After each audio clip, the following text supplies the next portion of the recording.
Bismillahirrahmanirrahim. Assalamualaikum warahmatullahi wabarakatuh. Alhamdulillahirrabbilalamin. Wabihi nasta'in ala umuri dunya waddin. Asyhadu an la ilaha illallah wahdahu la syarika lahu wa asyhadu anna Muhammadan abduhu wa rasuluh. Ikhwatal Islam, para pendengar rahimani rahimakumullah. Alhamdulillah, kita bersyukur dengan kemudahan dan nikmat yang senantiasa Allah Subhanahu wa taala berikan kepada kita hamba-hambanya. Semoga kita digolongkan kepada hamba-hamba yang senantiasa mensyukuri nikmat tersebut. Dan dari sekian banyak nikmat tersebut, ikhwatal Islam rahimakumullah, kita kembali dimudahkan Allah Subhanahu wa taala kembali bersua di udara gelombang 103,4 Hidayah FM, saluran tilawah Al-Qur'an dan kajian ilmiah Islam, untuk mengikuti kajian secara langsung live dari studio Radio Hidayah bersama guru kita Ustaz Samsuri Abu Faudan hafidhahullah taala. Kita berselawat kepada Nabi kita Muhammad sallallahu alaihi wasallam. Allahumma shalli ala Muhammad wa ala ali Muhammad. Terlupa kepada keluarga beliau, sahabat beliau, dan orang-orang yang mengikuti sunnah-sunnah beliau hingga yaumul qiyamah. Ikhwatal Islam, kita berjumpa dalam edisi Selasa tanggal 17 Rajab 1447 Hijriah, bertepatan pada tanggal 6 Januari 2026. Dan alhamdulillah Ustaz telah bersama kita di studio Radio Hidayah. Seperti biasa, sebelum kita mulai, kita sapa Ustaz terlebih dahulu. Assalamualaikum warahmatullahi wabarakatuh, Ustaz. Waalaikumsalam warahmatullahi wabarakatuh. Kayak Ustaz? Ustaz? Alhamdulillah bikhirin. Barakallahu fiik, jazakallah khair telah menyempatkan waktunya secara hari ini. Semoga Ustaz dan keluarga senantiasa diberikan kesehatan, dimudahkan segala urusannya, amin ya rabbal alamin. Baik, ikhwatal Islam rahimani wa rahimakumullah, untuk pembahasan kita hari ini tentang siapa yang tidak menyayangi maka tidak akan disayangi. Dan setelah pembahasan nanti kita juga sediakan tanya jawab beberapa menit atau menerima beberapa pertanyaan. Baik kaum muslimin dan muslimat yang bertanya seputar pembahasan atau pertanyaan lainnya, Anda dapat hubungi kami di 08117530.000 atau nomor telepon WA di 0811754544. Kajian ini juga antum dapat simak melalui streaming Facebook dan Instagram kami, dan nomor yang kami sebutkan tadi juga telah kami lampirkan di layar monitor kita masing-masing. Kita langsung persilakan kepada Ustaz. Fadhil surah ajura. Bismillahirrahmanirrahim. Assalamualaikum warahmatullahi wabarakatuh. Alhamdulillahi rabbil alamin, wal aqibatu lil muttaqin, wala udwana illa 'alal zalimin. Ashhadu an la ilaha illallah wahdahu la syarika lah, wa ashhadu anna Muhammadan abduhu wa rasuluh, sallallahu alaihi wa ala alihi wa ashabihi wa man tabi'ahum bi ihsanin ila yaumiddin wa sallama tasliman katsira, amma ba'd. Ya ayyuhalladzina amanu taqullaha haqqa tuqatih wa la tamutunna illa wa antum muslimun. Ikhwani wa akhwati fiddin, para pemirsa dan para pendengar Radio Hidayah rahimani wa rahimakumullah. Alhamdulillah wa syukurillah, dengan rahmat dan pertolongan dari Allah Subhanahu wa taala, kembali kita bersua di pagi menjelang siang ini di salah satu program kajian ilmiah Islam yang kita pancarluaskan melalui frekuensi 103,4 Hidayah FM, membahas pelajaran yang sudah kita lewati dari pertemuan-pertemuan yang sebelumnya, yaitu membaca hadis-hadis yang telah dikumpulkan oleh Imam Al-Bukhari rahimahullahu ta'ala di kitabnya Al-Adabul Mufrad. Semoga kebersamaan kita dirahmati dan diberkahi oleh Allah Subhanahu wa ta'ala, dan ilmu yang kita sampaikan dan yang kita dengarkan nanti dapat menjadi ilmu yang bermanfaat, ilmu yang dapat membuahkan iman dan amal saleh kepada Allah Subhanahu wa taala. Amin ya rabbal alamin. Kemudian salawat dan salam tercurahkan selalu buat baginda Rasul Muhammad ibni Abdullah sallallahu alaihi wa alihi wasallam, seorang nabi dan rasul yang diutuskan oleh Allah Azza wa Jalla ke seluruh penjuru alam untuk memberikan uswah dan qudwah kepada kita, terutama di dalam menjalankan agama dan ketaatan kepada Allah Subhanahu wa Ta'ala. Semoga Allah Subhanahu wa Ta'ala mengistiqamahkan kita untuk selalu berada di atas sunnah-sunnah baginda Rasul sallallahu alaihi wa alihi wasallam. Ikhwan fillah rahimani wa rahimakumullah. Di kesempatan yang berbahagia ini kita akan membaca bab yang ke-44 dari kitab Sahih Al-Adab Al-Mufrad, yaitu bab man la yarham la yurham. Suatu bab yang menjelaskan kepada kita bahwa orang yang tidak menyayangi atau yang tidak punya sifat kasih sayang terhadap sesama makhluk-makhluk Allah dan terhadap sesama muslim pada khususnya, maka dia tidak pula akan dirahmati oleh Allah Subhanahu wa Ta'ala, atau tidak pula akan disayangi oleh Allah Subhanahu wa Ta'ala. Di dalam bab ini ada 3 hadis yang akan kita baca. Pertama sekali adalah hadis Abu Sa'id Al-Khudri radhiyallahu ta'ala anhu, di mana baginda Rasul sallallahu alaihi wasallam bersabda, "Man la yarham la yurham." Barang siapa yang tidak menyayangi, maka tentu pula tidak akan disayangi. Tidak menyayangi di antara sesama manusia, bahkan menyayangi di antara sesama makhluk-makhluk Allah Subhanahu wa Ta'ala sebagaimana mestinya, maka orang yang seperti ini tidak pula akan dirahmati dan disayangi oleh Allah Subhanahu wa Ta'ala. Ini hadis yang pertama. Kemudian hadis yang kedua adalah hadis Jarir ibn Abdullah Al-Bajali radhiyallahu ta'ala anhu, di mana baginda Rasul sallallahu alaihi wasallam juga telah bersabda, "La yarhamullahu man la yarhamun nas." Tidak akan disayangi atau dirahmati oleh Allah Subhanahu wa Ta'ala orang yang tidak menyayangi sesama manusia.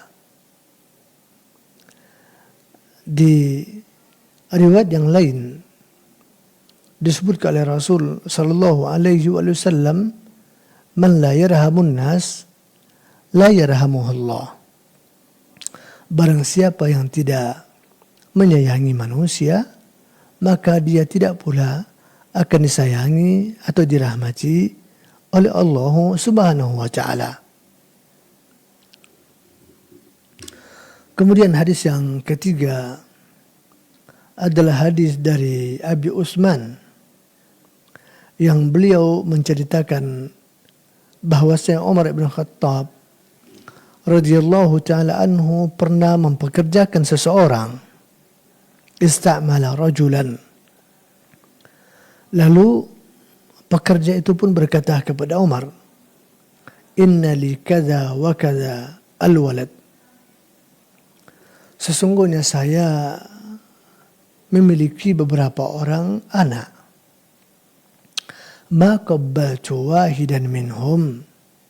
Akan tetapi tak seorang pun dari mereka yang pernah aku cium.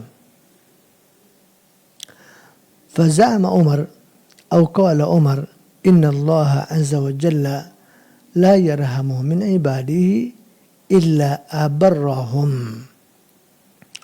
Lalu Umar pun menegaskan kepadanya, kepada pekerjanya itu atau kepada pegawainya itu, sesungguhnya Allah Azza wa Jalla tidak akan menyayangi hamba-hambanya kecuali yang paling baik di antara mereka, atau kecuali orang yang selalu berbuat kebaikan di antara mereka.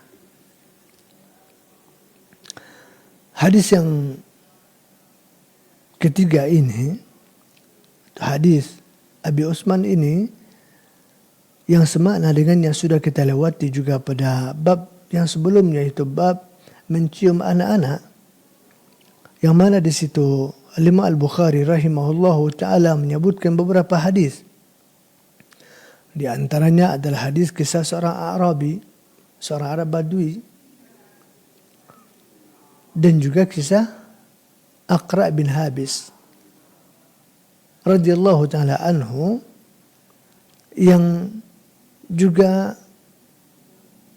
terheran-heran melihat apa yang dilakukan oleh Rasulullah sallallahu alaihi wasallam ketika beliau mencium Hasan dan Husain.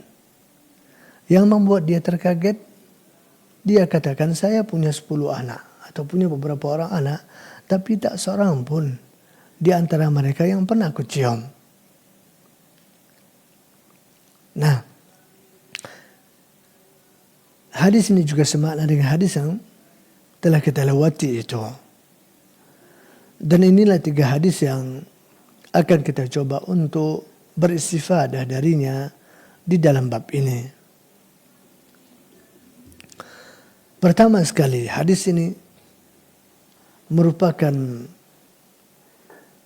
sebuah hadis yang memberikan motivasi dan dorongan agar kita selalu melakukan kebajikan-kebajikan, melakukan perbuatan-perbuatan yang terpuji, menebarkan kebaikan-kebaikan, menebarkan manfaat, dan di antara kebaikan yang diperintahkan oleh agama adalah menebarkan kasih dan sayang di antara sesama. Saling mencintai, saling menyayangi, saling peduli, saling punya perhatian di antara sesama. Ini adalah di antara bentuk kebaikan yang dianjurkan oleh agama.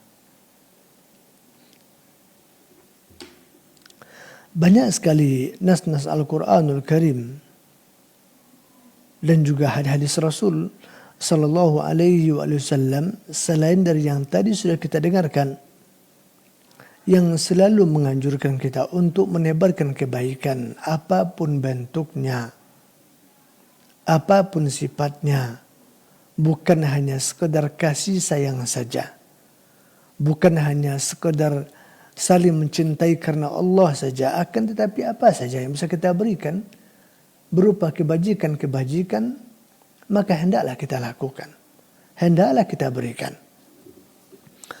Bukankah Rasulullah sallallahu alaihi wasallam pernah mengatakan,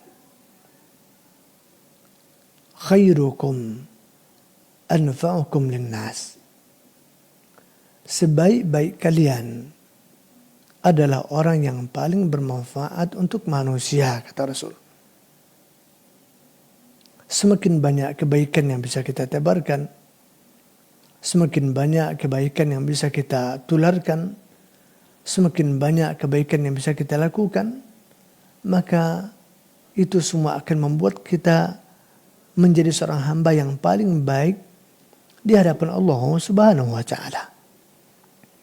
Maka dari itu, ikhwani, apapun kebaikan, manfaat yang bisa kita berikan, baik bersifat finansial atau hanya bersifat moral, berupa ilmu, akhlak, tutur kata yang baik, kepedulian, keprihatinan, saling merindukan di dalam kebaikan, saling mencintai karena Allah, saling menyayangi di antara sesama, maka berikanlah itu.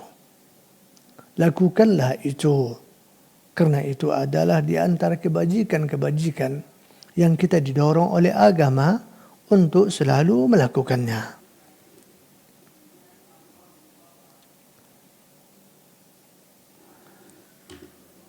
Kemudian di antara pelajaran yang bisa kita dapatkan dari hadis-hadis yang tadi kita dengarkan adalah al-jaza'u min jinsil amal. Bahwasanya balasan yang akan kita terima itu sesuai dengan amalan apa yang telah kita lakukan dan yang telah kita semaikan. Atau dalam bahasa lain kita sebutkan man yahris yasid, barang siapa yang menyemai, barang siapa yang menanam apa yang dia semaikan, apa yang dia tanamkan, maka itu pula lah yang nanti akan dia petik, yang akan dia panen. In kana khairun, in kana khaira fa khairun, wa in kana syarra fa syarrun. Kalau seandainya yang kita semaikan itu adalah benih-benih kebaikan, maka kebaikan pula lah yang akan kita petik sebagai buah dan hasilnya. Tapi kalau seandainya yang kita semaikan, yang kita taburkan adalah benih-benih keburukan, maka keburukan pula yang akan menjadi buah yang nanti akan kita tuai dan akan kita panen darinya. Nah, maka oleh karena itulah agama menganjur kita untuk menyemaikan kebaikan-kebaikan, agar kebaikan pula yang nanti akan kita dapatkan sebagai hasil dan buah. Jauhkanlah dari menyemaikan benih-benih keburukan, benih-benih kemaksiatan, benih-benih kedurhakaan dan pembangkangan, agar kelak di masa panen kita juga dapat terhindar dari buah-buah yang buruk sebagai akibat dan balasan dari apa yang telah kita semaikan di masa hidup kita.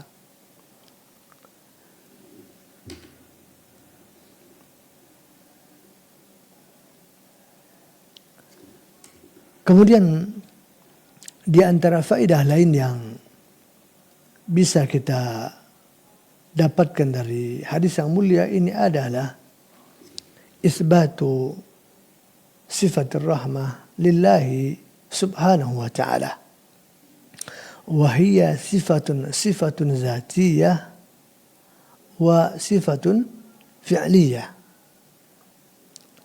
Sifatun zatiyah wal fi'liyah, yaitu menetapkan sifat rahmah bagi Allah subhanahu wa ta'ala. Sifat rahmah, sifat kasih sayang yang dimiliki oleh Allah subhanahu wa ta'ala. Dan sifat rahmah ini, sifat kasih sayang ini adalah sifat zatiyah, sifat zat bagi Allah azza wa jalla, dan juga sifat fi'liyah, sifat yang yaitu sifat fi'liyah, sifat yang merupakan perbuatan Allah subhanahu wa ta'ala. Artinya adalah secara zat Allah adalah zat yang maha pengasih lagi maha penyayang, zat yang rahmah. Nah, secara fi'il, perbuatan Allah itu juga penuh dan syarat dengan rahmat dan kasih sayang kepada hamba-hambanya. Ini adalah sifat yang wajib kita tetapkan untuk Allah subhanahu wa ta'ala. Kasih sayang yang selaras dengan keagungan, kesucian, dan kebesaran Allah subhanahu wa ta'ala. Sehingga tidak ada pula rasa kesulitan atau rasa keberatan bagi kita untuk menetapkan sifat ini bagi Allah, dengan alasan nanti ditakutkan kita menyamakan Allah azza wa jalla dengan makhluknya. Karena makhluk juga punya sifat kasih dan sayang. Ya kan? Nah, ketika kita tetapkan sifat itu bagi Allah Azza wa Jalla, apakah kita melakukan tasybih atau tidakkah kita melakukan tasybih pada Allah Azza wa Jalla? Kita menyamakan antara Allah dengan makhluknya, menyerupakan antara Allah dengan makhluknya. Jawabannya tentu tidak, sama sekali tidak. Dan tidak ada sedikit pun kolerasi, indikasi yang menuju ke arah sana. Kenapa ini sedikit kita tegaskan?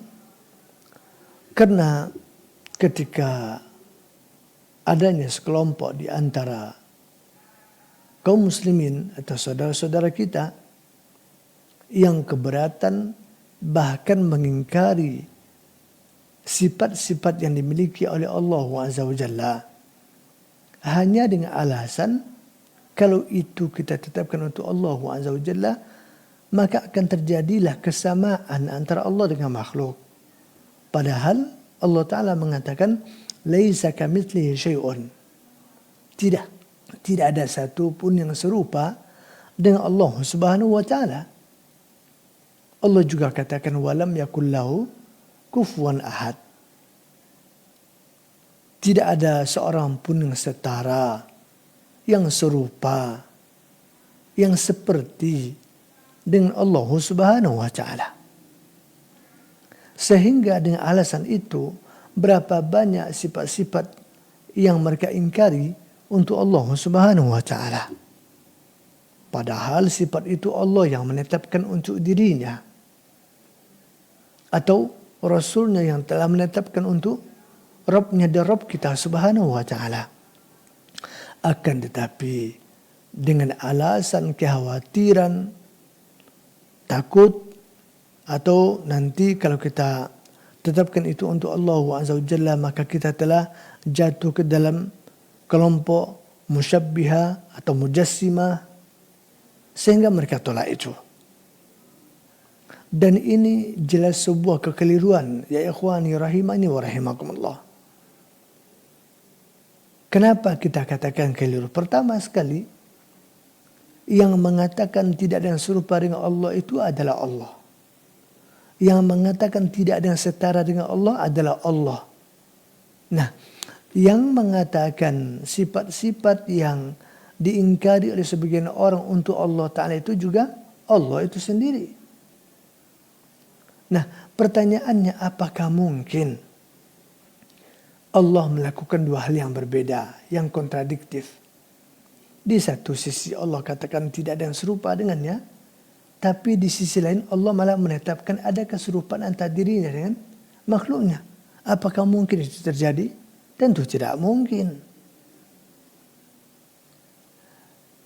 Maka oleh karena itu, kalau seandainya muncul di pikiran kita ada makna yang menuju ke arah sana, sebenarnya yang menjadi masalah adalah pola kita memahaminya, atau cara kita untuk menerjemahkannya, atau gambaran-gambaran yang kita munculkan dari sebuah sifat untuk Allah Azza wa Jalla itu, sehingga menghasilkan gambaran atau kesimpulan kalau itu kita tetapkan untuk Allah Azza wa Jalla, maka akan terjadilah kesamaan, keserupaan antara Allah dengan makhluk-makhluknya.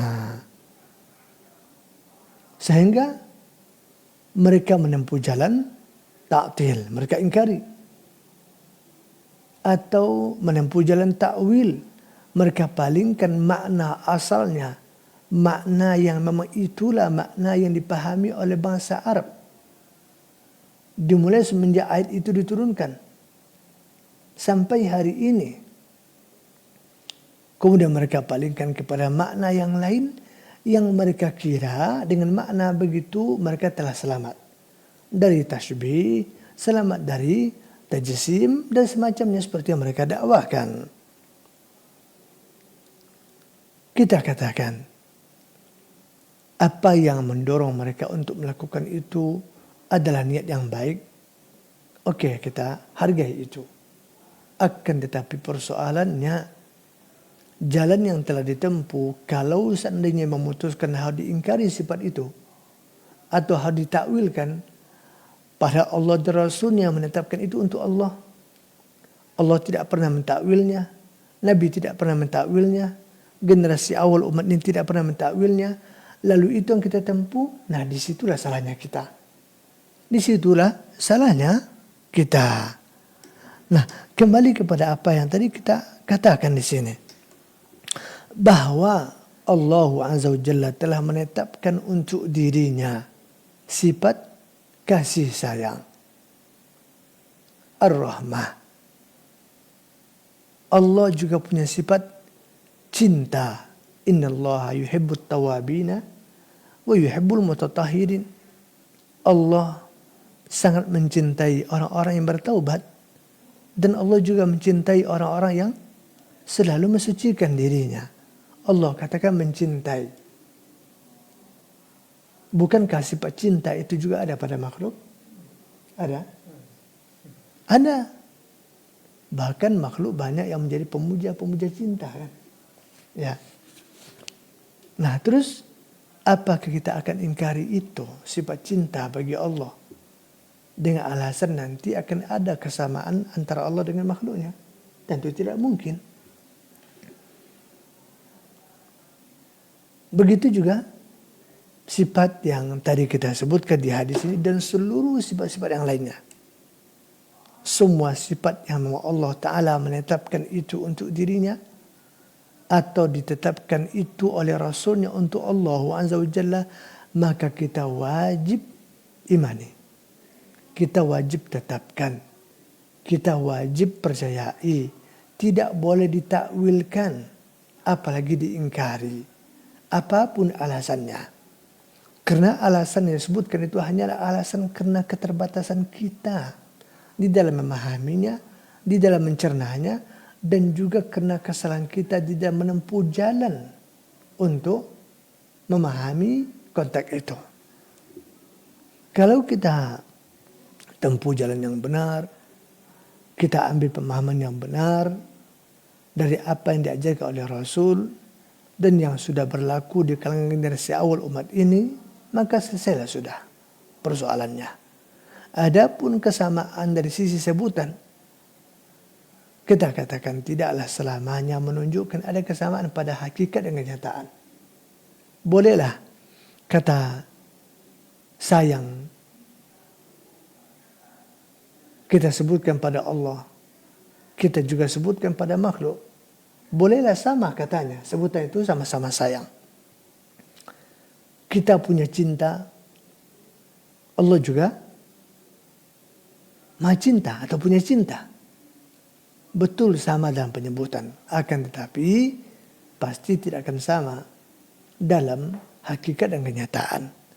Maka oleh karena itulah para ulama ahlu sunnah ketika menjelaskan perihal sifat-sifat Allah Azza wa Jalla, maka mereka mengatakan sifat yaliku bijalalihi wa izamatihi. Sifat Allah itu tentu sifat yang selaras dengan keagungan dan kebesarannya. Kalau sifat itu juga ada sebutan untuk makhluk, maka sifat yang ada pada kita tentu yaliku bi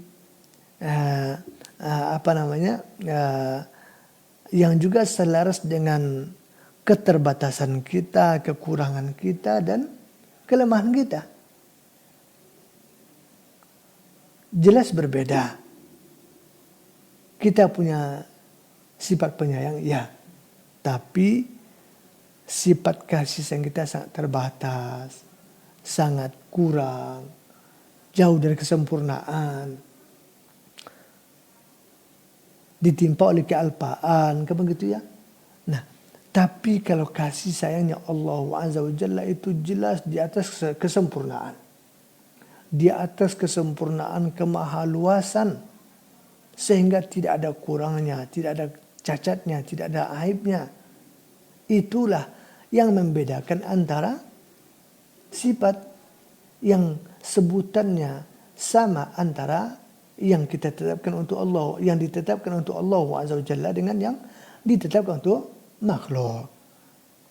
Ya, itu berlaku untuk semua sifat. Allah melihat apa tidak? Allah melihat. Allah yang katakan tadi, laisa kamitslihi syai'un wa huwas samiul basir. Tidak ada satupun yang serupa dengan Allah. Allah itu maha mendengar lagi maha melihat. Di awal ayat Allah katakan tidak ada yang serupa dengan Allah. Tapi di akhirnya Allah menyebutkan dua sifat untuk Allah. Yang mana sifat itu ada pada makhluk. Betul nggak? Ya.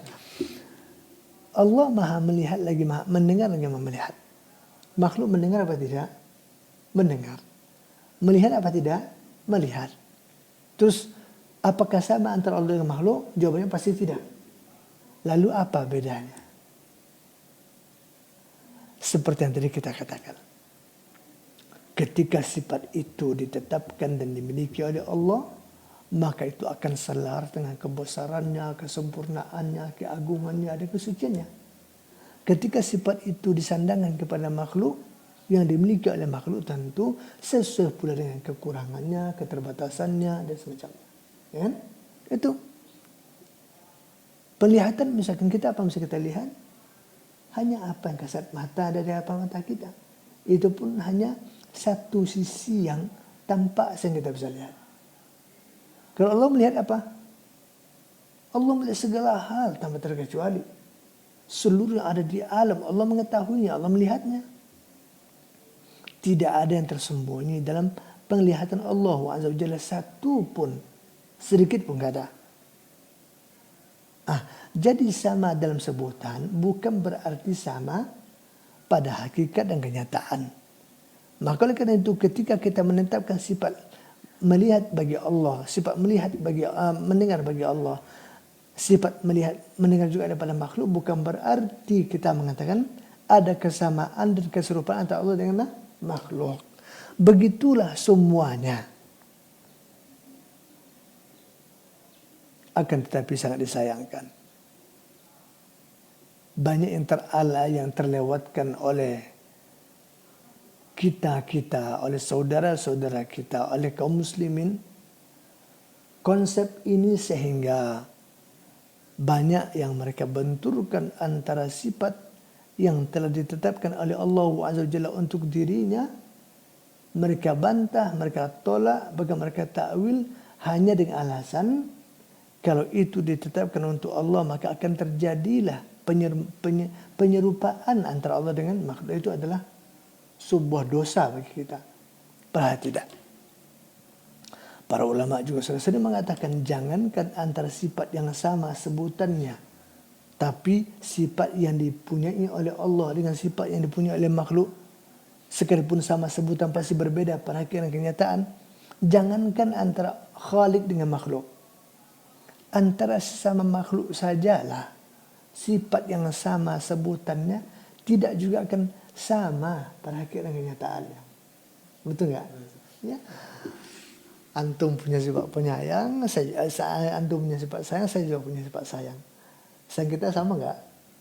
Beda. Antum penyayang lagi, saya tidak, kurang penyayang gitu ya. Kan? Nah, terus apa sama? Iya, sama-sama punya sifat sayang, iya. Ya kan? Allah punya sifat sayang, makhluk punya sifat sayang, iya. Tapi apakah serupa? Tentu tidak. Nah, antara kita sama makhluk pasti beda. Sesama manusia saja beda. Apalagi dengan makhluk yang sudah jinsiahnya atau komunitasnya beda. Ya kan? Kita punya sifat sayang. Haiwan punya sifat sayang apa tidak? Ada enggak? Kucing sayang sama anaknya, kambing sayang sama anaknya, ada?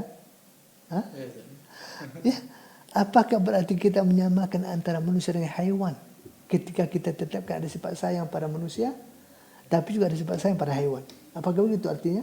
Tentu tidak. Tentu tidak. Nah, itu adalah sifat maknawi, bukan hissi, yang tidak bisa diindrakan, hanya bisa dirasakan, ya kan? Sifat yang bisa diindrakan sajalah, apalagi sifat tangan. Ya? Apakah yang punya tangan itu hanya manusia saja? Hah? Tidak. Kenapa? Anda ragu? Ya, oke. Sama-sama manusia. Apakah antum punya tangan, saya punya tangan? Apakah sama tangan kita? Tentu tidak. Apalagi laki-laki punya tangan, perempuan punya tangan. Apakah sama tangannya? Juga tidak. Apalagi nanti kepada komunitas yang berbeda. Kita punya tangan, monyet punya tangan. Mau kita dikatakan sama? Kalau sama-sama punya tangan, oke-oke saja. Boleh-boleh saja. Tapi apakah dengan begitu manusia sama dengan monyet? Tentu tidak mungkin. Nah, kalaulah seandainya di antara para hamba saja tidak menghasilkan kesamaan secara hakiki dengan menetapkan sifat yang sama secara sebutan, apalagi antara makhluk dengan sang Khalik.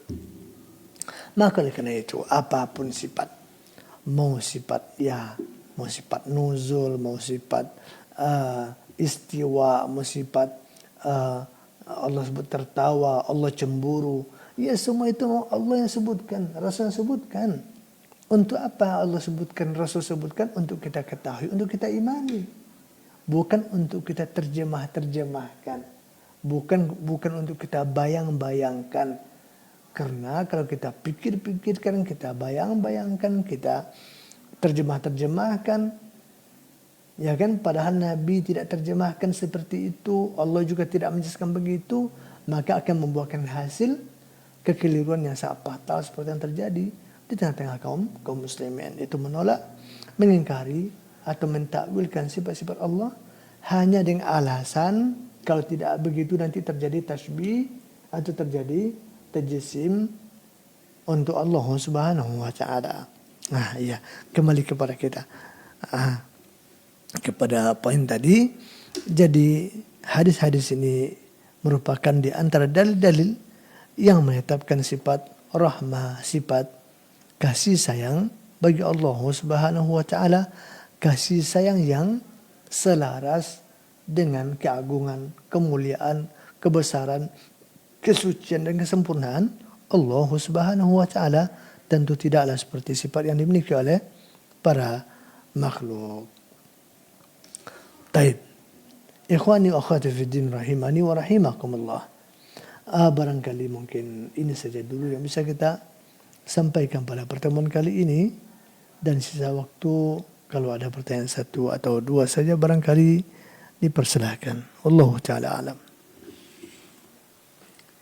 Baik, terima kasih Ustaz atas penjelasan dari materi yang telah disampaikan, dari hadis-hadis yang telah dibacakan oleh Ustaz dan telah dijelaskan.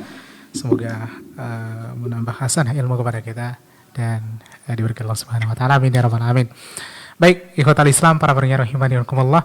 Tersisa berapa menit ke depan kita manfaatkan waktu yang ada untuk bertanya jawab. Bagi kamu muslimin Indonesia yang bertanya dari telepon atau nomor telepon WA atau nomor telepon 08117530.000 dan nomor telepon WA di 0811754544. Kita coba angkat dari WA di sini telah bergabung. Assalamualaikum. Waalaikumsalam warahmatullahi wabarakatuh. Dengan siapa di mana Bapak? Hamba Allah di Pekanbaru. Baik.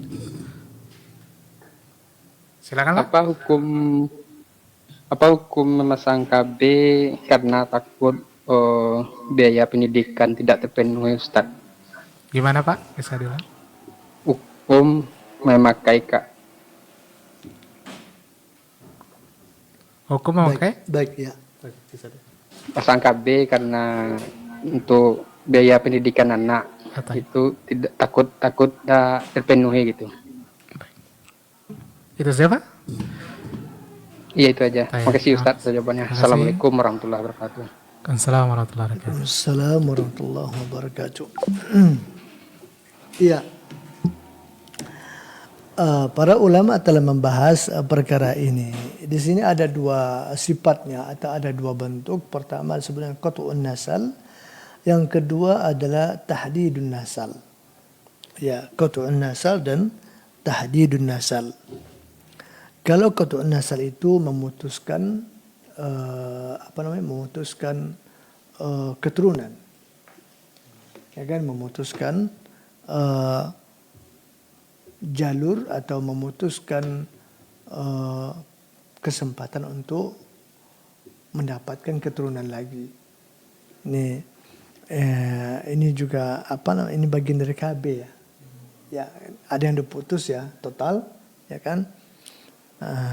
Tentu caranya ya para dokter medis yang akan mengetahuinya seperti apa polanya, apakah diangkat rahimnya barangkali ya, dan semacamnya. Pokoknya tindakan itu menyebabkan qat'un nasab, memutus sudah tali keturunannya, tidak akan bisa lagi ditambah begitu ya. Yang kedua adalah tahdidun nasal, yaitu mengatur, memanage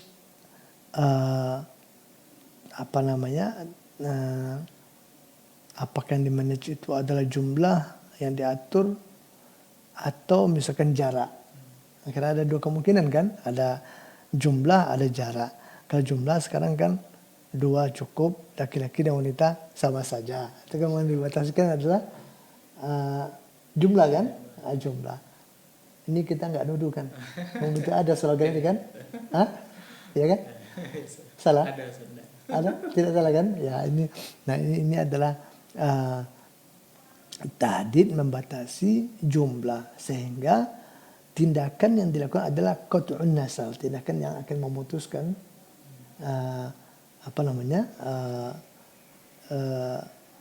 memutuskan kemungkinan untuk menambah keturunan lagi ya.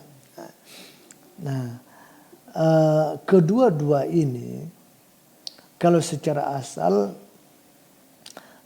tentu kalau yang tadi membatasi mengatur, memanage jarak ya mungkin entahlah jarak per 2 tahun, alasannya misalkan biar sempurna disusui di sapi kan, baru hamil lagi, misalkan biar sempurna 2 tahun nanti baru lahir lagi misalkan. Jadi anaknya mungkin bisa lebih dari 2 kan, karena dia tidak memutuskan tapi hanya sekedar program, apa bahasa sekarang, diprogram gitu ya, program misalkan. Nah ya, secara asal tentu antara memutus dengan mengatur ini tentu memutus lebih besar perkaranya, lebih besar masalahnya ketimbang dengan memprogram jarak antara anak ke anak tadi, ya kan. Nah, akan tetapi kedua-duanya ini kita katakan, kalau ditanyakan boleh apa tidak, jawabannya bisa boleh, bisa tidak. Bisa boleh, bisa tidak. Kapan dia boleh, kapan tidak, tergantung alasan atau penyebab kenapa itu dilakukan. Nah, kalau seandainya seseorang yang melakukan itu punya alasan yang syar'i demi untuk sebuah kemaslahatan yang tidak dapat ditempuh kecuali dengan cara itu, maka ini insyaallah ta'ala diperbolehkan. Ya kan? Diperbolehkan. Misalkan nih, kalau tidak diputus, kalau bahasa sekarang saya kurang hafal, kalau tidak diangkatkan rahimnya misalkan, akan mengancam nyawa sang ibu. Kan begitu biasanya pertanyaan kan ya, atau curhatan orang-orang. Nah, kalau memang itu yang akan terjadi, nah, dan yang memberikan analisa dan keputusan itu adalah dokter yang muslim dan amanah. Para ulama selalu mensyaratkan untuk keputusan-keputusan urgen seperti ini, dokternya harus muslim dan amanah. Maka itu tentu boleh dilakukan. Kenapa? Karena kalau tidak dilakukan, mudaratnya akan muncul, diperkirakan jauh lebih besar, ya kan? Maka secara kaidah al-akhwafu bainad dararain, irtikabu akhwafi bainad dararain. Kita harus menempuh jalan yang paling ringan mudaratnya di antara 2 kemudaratan yang sedang kita hadapi. Terpahami? Nah, maka kalau itu alasannya, maka boleh tindakan itu dilakukan secara syar'i.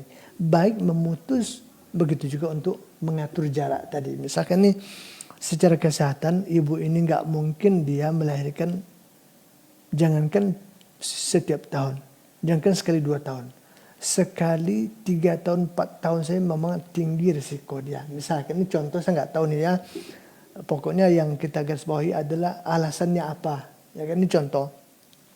Misalkan diponis oleh dokter ini nggak bisa pak, kalau bapak mau, ibu mau punya keturunan juga paling hanya sekali dan 5 tahun saja bisa. Misalkan nih dokternya muslim dan amanah, ya kan, maka itu boleh dilakukan, boleh dilakukan. Tapi kalau seandainya tindakan itu dilakukan bukan atas pertimbangan kemaslahatan, bukan atas dasar timbangan yang syar'i, tapi hanya karena keinginan, hanya karena sangkaan-sangkaan yang tidak beralasan, maka itu tidak diperbolehkan. Maka itu tidak diperbolehkan. Nah, apa di antara contohnya? Tentu banyak. Pokoknya selain dari yang tadi kita katakan sebagai alasan yang syar'i, berarti itu tidak alasan yang syar'i. Nah, kembali kepada pertanyaan yang tadi menyebutkan alasannya kenapa melakukan itu. Misalkan nih, takut nanti nggak terurusi, takut nanti nggak terbayarkan uang sekolahnya. Sekarang pendidikan mahal, SD saja sudah sama seperti biaya kita kuliah dulu, misalkan ya kan. Misalkan, kan ada begitu kan keluhannya. Nanti Lebaran nggak sanggup beli baju nanti sampai 5 setel, 6 setel nanti, apalagi sampai 10 setel gitu ya. Tapi kalau 1 setel, 2 setel ya mungkin oke lah, dicobalah gitu kan ya, misalkan. Jadi kalau gitu-gitu tuh alasannya sehingga dilakukan mau tahdidun nasal, mau qat'un nasal dengan alasan itu, maka ini kedudukannya adalah masalah. Tidak boleh. Bahkan ini lebih bermasalah lagi ketika dia lakukan itu takut nanti nggak terbiayai, nggak terberi makan dan segala macam. Subhanallah. Berarti yang dia seakan-akan diakui atau tidak diakui, disadari atau tidak disadari, dipahami atau tidak dipahami, berarti dia telah meragukan kemampuan Allah Azza wa Jalla. Kenapa begitu? Memang yang kasih kita makan siapa? Yang kasih kita makan siapa? Kita kah atau Allah Azza wa Jalla? Jelas Allah Azza wa Jalla. Semua makhluk yang diciptakan oleh Allah Azza wa Jalla telah dijamin oleh Allah Azza wa Jalla rezekinya. Ya kan? Jangankan manusia yang diberikan banyak kelebihan oleh Allah Azza wa Jalla dari makhluk yang lain, sampai makhluk yang sangat lemah dalam segala hal, mau fisik, mau jasmani, rohani. Apa kata Allah Azza wa Jalla? Wa ma min dabbatin fil ardi illa 'ala Allahi rizquha wa ya'lamu mustaqarraha wa mustawda'aha. Tidak ada satupun binatang yang melata di muka bumi ini kecuali Allah telah jaminkan untuk rezekinya. Telah jaminkan untuknya rezekinya. Allah tahu di mana bendaharanya, simpanannya. Allah telah jaminkan itu. Ya kan? Telah jaminkan itu. Makanya kita lihat ya. Tapi masalahnya kita kurang meyakini ini, kurang menyadari ini, sehingga kita yang diberikan banyak kelebihan oleh Allah Azza wa Jalla dalam segala hal ini malah terkalahkan oleh makhluk-makhluk yang tidak diberikan kelebihan itu. Justru mereka punya banyak keterbatasan dan kekurangan. Contoh kayak tadi. Ini maaf kepada yang bertanya, ini kita tidak menunjukkan kepada yang bertanya, tapi kepada semua kita, termasuk saya juga, ya kan? Termasuk saya juga yang menjawab ini. Misalkan kita manusia diberi akal, kecerdasan, kemampuan, sudah sekolah, sudah tinggi, sudah sarjana, tapi masih ada ketakutan nanti punya anak banyak, nggak bisa ngasih makan, nggak bisa ngurus, nggak ini, nggak bisa memberikan pendidikan, tidak bisa memberikan gizi yang mencukupi nanti gitu ya. Subhanallah, sehingga dia putuskan untuk membatasi. Sekurang-kurangnya untuk membuat program kelahiran sesuai dengan target-target mereka. Subhanallah. Di waktu yang sama makhluk yang Allah tidak berikan kelebihan tadi kepadanya, nggak pernah cemas tuh. Ayam mutul anaknya 10 ekor santai-santai aja dia kan. Sekolah tidak, bersepatu tidak, dasi nggak ada juga ya kan. Hanya hidup mengais saja. Tapi mereka menemukan rezekinya untuk kebutuhannya. Karena memang Nabi katakan kepada kita di dalam konteks ini, kalau usahanya kita yakin ini, percaya ini, mengerti ini, lalu kita berserah diri sepenuhnya kepada Allah, apa kata Rasul? Lau tatawakkalu Allahi haqqa tawakkuli. Kalau kalian mau bertawakal, berserah diri sepenuhnya kepada Allah dengan tawakal yang benar, la razaqakum kama yarzuqut tayr. Maka Allah akan berikan kalian rezeki seperti Allah berikan rezeki kepada burung. Yaghdu himasan wa yaruhu bitana. Pagi-pagi dia terbang dari sarang dengan perut keroncongan, nanti sore pulang-pulang sudah kenyang. Bahkan dia bawakan untuk anaknya yang belum lagi bisa terbang dari sarangnya. Betul nggak?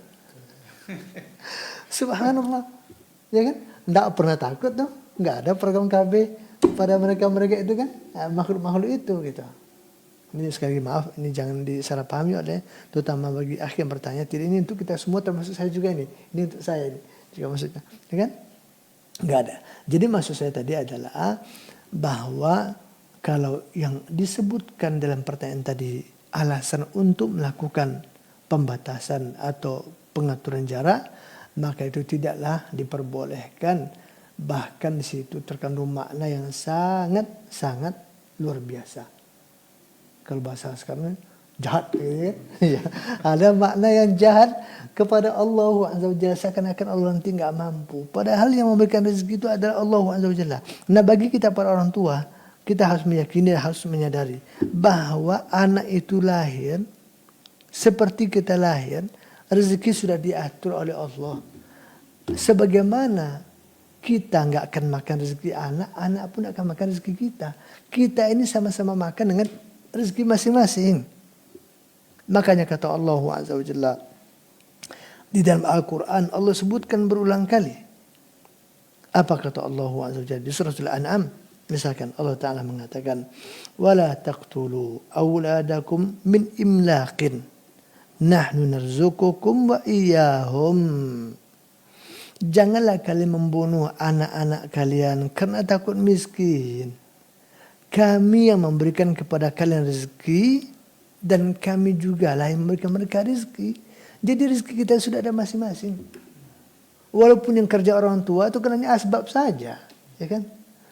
Itu hanya sebab saja bagi Allah untuk menyampaikan rezeki itu kepada anak-anak yang belum bisa bekerja, kan begitu. Tapi rezeki mereka masing-masing. Nah, itu kata Allah Subhanahu wa taala. Jadi kata Allah, kami yang memberikan kalian rezeki sebagaimana kami juga memberikan mereka rezeki. Di surah Al-Isra, Allah Azza wa Jalla juga tegaskan itu kembali. Apa kata Allah Azza wa Jalla?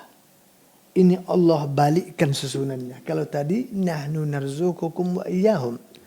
Kalau di surah Al-Isra Allah Ta'ala kata nahnu narzuquhum wa iyyakum. Kami yang beri mereka rezeki seperti kami juga berikan kalian rezeki, kata Allah. Jadi jangan takut, orang tua itu jangan takut. Tugas kita adalah berusaha, berdoa semaksimal mungkin, ya kan? Adapun hasilnya kita serahkan sepenuhnya kepada Allah Azza wa Jalla. Kalau kita mau kurang cukup sebagai motivasi dan sebagai penyemangat ini, maka coba kita lihat sekarang secara kenyataan dalam kehidupan. Apa memang dijamin orang yang anaknya 2 itu lebih jaya hidupnya, lebih mewah hidupnya dibandingkan orang punya anak 7? Bisa jamin nggak? Hah? Dijamin? Tidak. Apakah memang orang yang anaknya 7 itu lebih susah hidupnya daripada orang punya anak 1, anak 2? Juga tidak. Bahkan kenyataan juga malah bisa berbalik.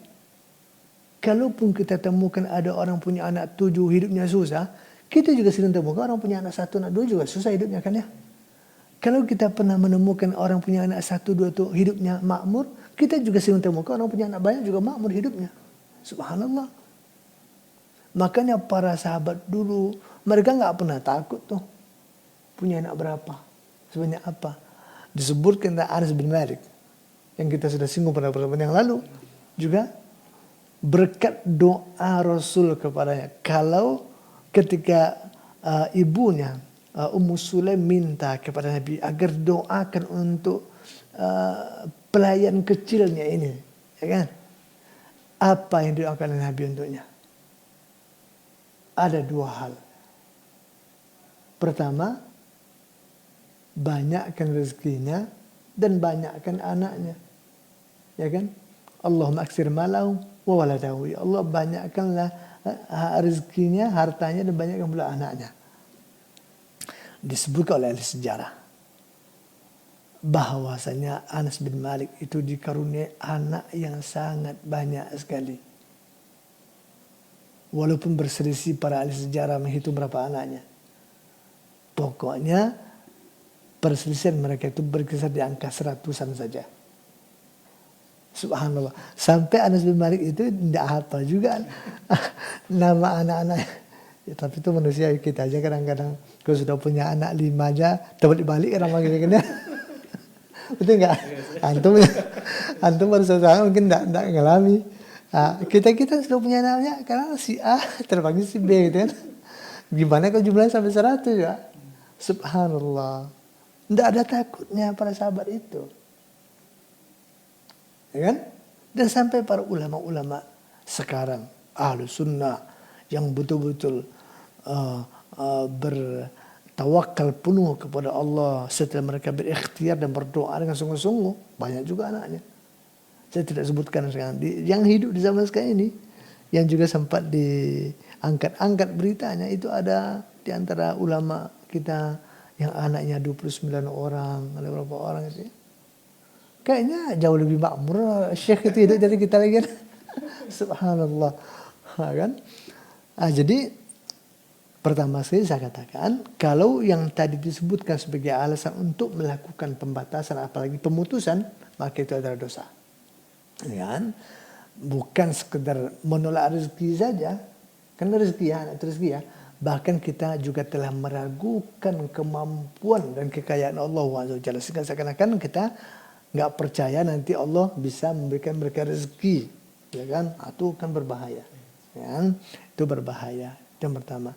Yang kedua ini adalah motivasi. Jangan sampai kalau pernah terbesit di hati kita seperti itu, ngahkanlah, nyahkan jauh-jauh. Jangan takut. Allah sudah jaminkan rezeki kita sebagaimana Allah jaminkan rezeki anak-anak kita itu. Ya kan? Tapi kalau seandainya alasan melakukan itu adalah alasan-alasan syar'i seperti untuk mempertahankan nyawa sang ibu misalkan, atau kondisi kesehatan sang ibu tidak memungkinkan untuk lahiran lagi misalkan, dan itu memang pernyataan dari seorang dokter muslim yang amanah, maka itu boleh dilakukan. Karena kemaslahatannya jauh lebih besar ketimbang membiarkan dia masih hamil dan seterusnya. Ini barangkali bisa saya komentari, moga-moga bisa dipahami karena sudah terlalu jauh panjang lebar kesana kemari kita mutar-mutar. Tapi ya bang berkenan misalnya juga ya. Semoga bisa bermanfaat. Wallahu ta'ala. Dan sekaligus ini adalah penutup pertemuan kita di kali ini. Wassallallahu wasallam ala Nabi Muhammadin wa akhiru da'wana alhamdulillahi rabbil alamin. Wassalamualaikum warahmatullahi wabarakatuh. Waalaikumsalam warahmatullahi wabarakatuh. Barakallahu fiik. Jazakallah khairan. Kembali kita ucapkan kepada guru kita Ustaz Syamsuri Zalabu Fawzan hafizallahu taala dari pembahasan pelajaran telah kita dengarkan dan jawaban dari pertanyaan telah kita dengarkan pula. Semoga menjadi taman ilmu kepada kita semua. Ikhwatal Islam, para pendengar Allah, jazakumullah khairan atas kebersamaannya. Assalamualaikum warahmatullahi wabarakatuh.